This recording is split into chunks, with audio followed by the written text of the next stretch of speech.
নমস্কার বন্ধুরা, আশা করি আপনারা ভালো আছেন। আমিও ভালো আছি। তো আমি একটা নতুন রেসিপি নিয়ে আসছি আপনাদের সামনে। রেসিপিটার নাম হলো পটল পাসিন্দা। তো পটল পাসিন্দাটা কিভাবে বানাবো আপনারা দেখুন। তো পটলটা আমি এরকম গোটা গোটা কেটে নিয়েছি, আর মাঝে দিয়ে আমি এরকমভাবে কেটে দিয়েছি। এখন আমি লবণ হলুদ দিয়ে পটলটা ভেজে নেব। পটলটা ভাজার জন্য কড়াই বসিয়ে দেব। অল্প লবণ, অল্প হলুদ, ভালো করে মেখে নেব। পটলটা ভাজার জন্য আমি সাদা তেল দিয়ে দেবো, আর পুরো রান্নাটা আমি সাদা তেল দিয়ে করব। এটা গরম হয়ে গেছে, পটল দিয়ে দিব।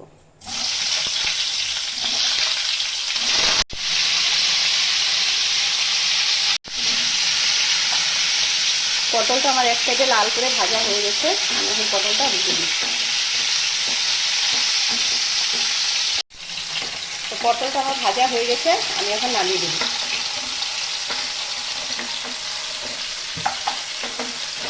তো পটল পাসিন্দাটা বানানোর জন্য আমি তেল দিয়ে দিব।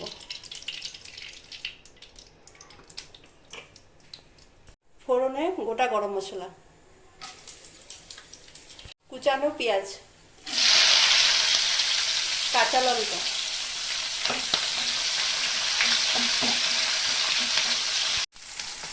তো পেঁয়াজ কুচানোটা আমি ভালো করে একটু ভেজে নেব।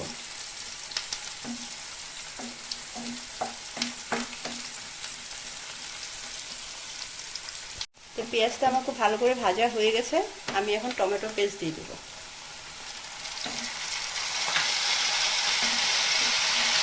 আদা রসুনের পেস্ট দিয়ে দিব।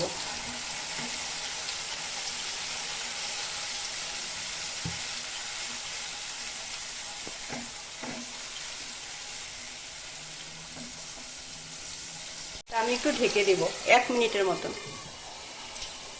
1 মিনিট হয়ে গেছে, ঢাকনাটা উঠিয়ে দিব। আমি ঢাকনাটা একটু দিয়ে দিয়েছিলাম কাঁচা আদা রসুনের গন্ধটা যাওয়ার জন্য।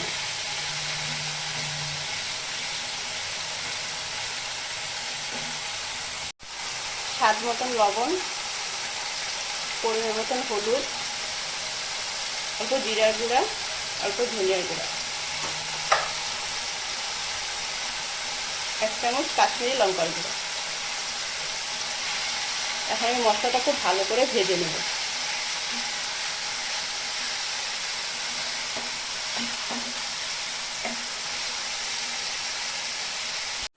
কাজু আর মগজ আমি একসাথে পেস্ট করে নেব,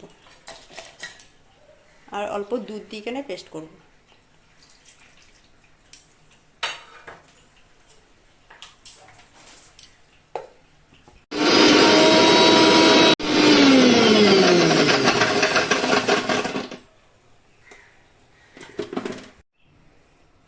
তো কাজু আর মগজ আর দুধটা আমি একসাথে পেস্ট করে নিয়েছি। তো মশলাটা আমার ভালো করে ভাজা হয়ে গেছে। আমি এখন পটলটা দিয়ে দিব। পটলটা দিয়ে আমি আরেকটু ভাজবো।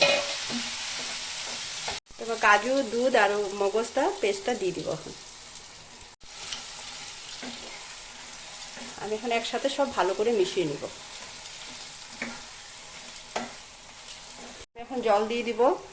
মশলা বাটা যা যতটুকু জল ছিল অতটুকুই জল দিব, বেশি জল দিব না, এটা মাখা মাখা হবে তো সেজন্য।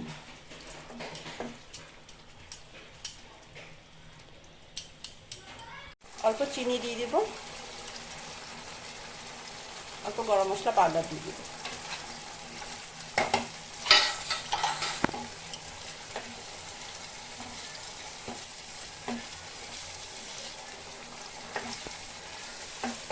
এখন আমি 5 মিনিট ঢেকে দিব, গ্যাসটা কম করে। 5 মিনিট হয়ে গেছে, ঢাকনাটা উঠিয়ে দিব।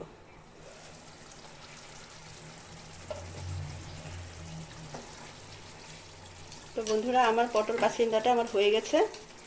তো আপনাদের কীরকম লেগেছে আপনারা কমেন্ট করে জানাবেন, আর আমার চ্যানেলটাকে সাবস্ক্রাইব করবেন।